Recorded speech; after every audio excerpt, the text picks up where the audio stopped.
Next gen astro YouTube channel அனைவருக்கும் வணக்கம். நம்ம இந்த வைகாசி மாதத்தினுடைய பலாபலனை பார்க்க போகிறோம்.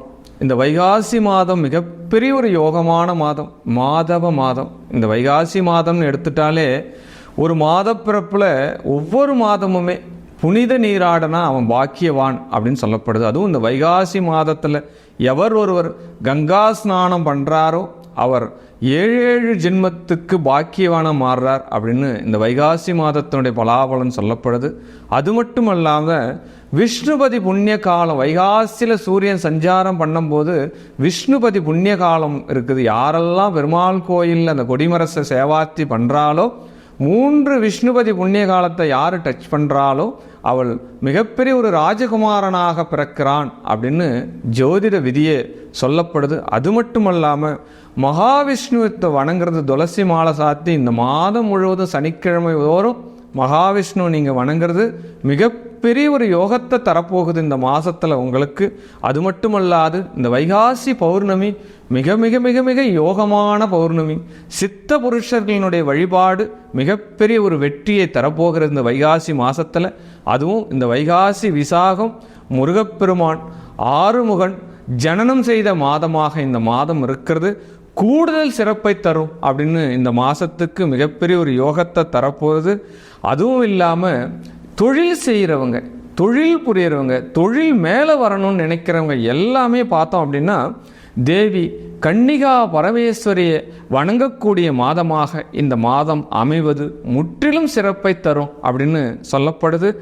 மோகினி அவதாரம் பெற்ற மாதம், அதனால தான் இது மாதவ மாதம் அப்படின்னு சொல்ல. பெருமாளே மோகினி அவதாரம் பெற்ற மாதமா இந்த மாதம். அதுவும் இல்லாமல் மிகப்பெரிய ஒரு வெற்றி தரக்கூடிய, யோகத்தை தரக்கூடிய, நமக்கெல்லாம் பராக்கிரத்தை தரக்கூடியவர் நரசிம்மன் பிறந்த மாதமாக இந்த மாதம் சொல்கிறது.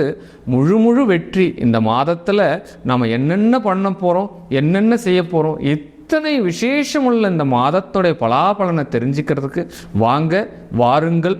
வாழ்க வளமுடன். சர்வம் சக்திமயம். கும்பராசி நேயர்கள் அனைவருக்கும் வணக்கம். வாழ்க வளமுடன். சர்வம் சக்திமயம். கும்பராசி நேயர்களுக்கு இந்த வைகாசி மாதத்தினுடைய பலாபலன் எப்படி இருக்க போகிறது, இதை தான் நம்ம இந்த வீடியோவில் பார்க்க இருக்கிறோம். ஏன்னா காலபுருஷ தத்துவப்படி லாபஸ்தானாதிபதி ராசியே கும்பராசி தான். அற்புதமான ராசி. கும்பத்தில் ராகு பகவான் இருந்தாலே மிகப்பெரிய ஒரு கோடீஸ்வரன். யாருடைய ஜாதகத்தில் ராகுலாம் கும்பத்தில் இருக்கு அவன் கோடீஸ்வரன் அப்படின்னு தான் சொல்லப்படுது. ஆமாம், இப்போ நடக்கக்கூடிய பாவக அமைப்பு, கிரக சஞ்சார அமைப்புகள் பார்த்தீங்கன்னா உங்கள் ராசி அதிபதி ராசியிலே இருக்கார். அப்போ சனி பகவான் ராசியில் சஞ்சாரம் பண்ணுறார். நீதி, நேர்மை, நியாயம் இதை கடைபிடிக்கணும். லாபத்தை பெருமளவு குறைச்சி என்ன நடவடிக்கை நடக்க முடியுமோ அதை மட்டும் நடங்க. ஆமாம், அதீத லாபம், அதீத பேராசை கூடாது. ஆமாம், ஏன்னா சனி பகவான்னாலே நீதிமான். அப்படிப்பட்ட ஒரு விஷயத்தில் இருக்கிறச்ச உங்களுக்கு நீங்கள் நீதி தவறாமல் நடக்கிறப்ப தான் உங்களுக்கு ஒரு அற்புதமான வாழ்க்கையே கிடைக்கும். இல்லை சார், நான் ஒரு 10 ரூபா பொருளை 20 ரூபாய்க்கு விற்றா தானே எனக்கு லாபம் கிடைக்கும், என் குடும்பம் இருக்குது அப்படின்னுக்கல. 10 ரூபா பொருள் 20 ரூபா விற்கிறத காட்டிலும் நீங்கள் 11 ரூபா வைங்க, உங்களுக்கு பல மடவு பிஸ்னஸ் பெருகும். இதுதான் போதும் அப்படின்ற மனப்பான்மை இந்த காலகட்டத்தில் உங்களுக்கு தேவை. அதை முதல்ல தெரிஞ்சுக்கோங்க. 2ஆம் இடத்துல வைகாசி மாதத்தினுடைய ஆரம்ப காலத்தில் செவ்வாய் ராகு பயணிக்கம் பண்ணுறதுனால வாக்குஸ்தானத்தில் சற்று கவனம் வேணும் அப்படின்னு சொல்லப்படுது. ஆமாம், ஏன்னா ஒரு வார்த்தை வெல்லும், ஒரு வார்த்தை கொள்ளும். அப்படிப்பட்ட பாவகத்தில் இந்த செவ்வாய் ராகு அமர்ந்தாலே எடுப்பில் கோபம் நிறைய வர்றதுக்கு சான்சஸ் நிறைய இருக்குது. அதனால் தியானம் பண்ணுங்க, மௌன விரதம் இருங்க. மாதத்தில் ஒரு நாள் யார் ஒரு மௌன விரதம் இருக்கிறானோ அவன் மிகப்பெரிய ஒரு உத்தேச பலனை அடையிறான்னு சொல்லிட்டு ஸ்ரீ ராமானுஜரே சொல்லியிருக்கார். அது மாதிரி மௌன விரதம் என்பது மிகப்பெரிய ஒரு ஆயுதமாக எடுத்துக்கோங்க. 3ஆம் இடத்துல புதன் சுக்கிரன் சஞ்சாரம் பண்ணுறார் மாதத்தினுடைய முதல் பிடிவில். சுக்கிரன் அப்புறம் மத்திய பலனில் 4ஆம் இடத்துல சஞ்சாரம் பண்ணுறார். பிறகு பஞ்சமஸ்தானத்தில் சஞ்சாரம் பண்ணுவது மிகப்பெரிய ஒரு இந்த மாதத்தில் உங்களுக்கு ஒரு யோக பலனை தருது. எந்த வகையில் கும்பராசி நேயர்கள் ஜாக்கிரதையாக இருக்கணும் அப்படின்னா, அஷ்டமஸ்தானத்தில் ஜாதகத்தினுடைய ராசியினுடைய அஷ்டமஸ்தானத்தில் கேது பகவான் சஞ்சாரம் பண்ணுறது மிகப்பெரிய ஒரு பாதிப்பு உண்டான காலமே அப்படின்னு சொல்லலாம். ஏன்னா சனியினுடைய பார்வை மிகப்பெரிய ஒரு பலவீனம் அப்படின்னு சொல்லப்படுது. ஏன்னா சனியினுடைய பார்வை பாழ் அப்படின்னு சொல்லப்படுது. அதனால் உங்களுடைய முயற்சி ஸ்தானாதிபதியை உத்வேகத்தை விட்டுட்டு கூட யாராவது ஒருத்தவங்க சப்போர்ட் பண்ணிக்கோங்க. பிறருடைய சொல் படி கேளுங்க. ஒன்றுக்கு மேற்பட்ட ஆலோசனைகளை கேளுங்க. பல பேர்கிட்ட ஆலோசனை கேட்குறதுலாம் தப்பு இல்லை, நம்ம எந்த வகையிலும் குறைஞ்சிக்க மாட்டோம். அதனால் கும்பராசி நேயர்கள் இந்த மாதம் ஆலோசனை கேட்டு நடப்பது மிகப்பெரிய ஒரு யோகத்தை தரும் அப்படின்னு சொல்லி தன்னிச்சையாக முடிவெடுக்கிறத விட பல பேர்கிட்ட யோசனை கேட்டு செய்கிறது சிறப்பு அப்படின்ற விஷயத்தை தான் சொல்லலாம். ஆமாம், இந்த மாதத்தினுடைய பலாபலன் கிரக சூழ்நிலைகளில் நீங்கள் இருந்து தப்பிக்கிறதுக்கு உண்டான விசேஷம் அப்படின்னா பகவானுடைய நாமத்தை உச்சாதனம் பண்ணுங்க. ஸ்ரீமன் நமோ நாராயணா. ஏன்னா இந்த மாதமே மாதவ மாதம் அப்படின்னு சொல்லப்படுது.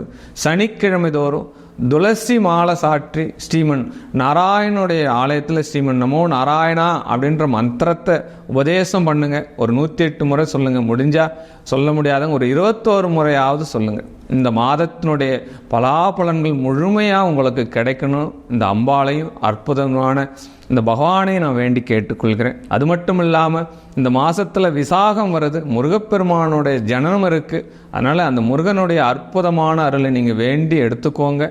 ஏன்னா செவ்வாய் பகவான் ஆரம்ப காலத்தில் உங்களுடைய 3ஆம் இடத்திலிருந்து பயணிக்கிறார். அதனால் இந்த அதீத திறமை வீரியஸ்தானம் உங்களுக்கு வெற்றி பெறும் அப்படின்னு சொல்லி. ஏன்னா செவ்வாய் சனி பார்வை மிகப்பெரிய ஒரு பலத்தை கொடுக்க போகிறது. அதான் ஏன்னா செவ்வாய் ஒரு போர்க்களம், சனி பகவான் ஒரு போர்க்களம். 2 போர்க்களமே சேர்ந்தால் போராத போர். அதனால் அதுலேருந்து தப்பிக்கிறதுக்கு முருகப்பெருமான விசாக நட்சத்திரத்தில் வணங்கிக்கோங்க.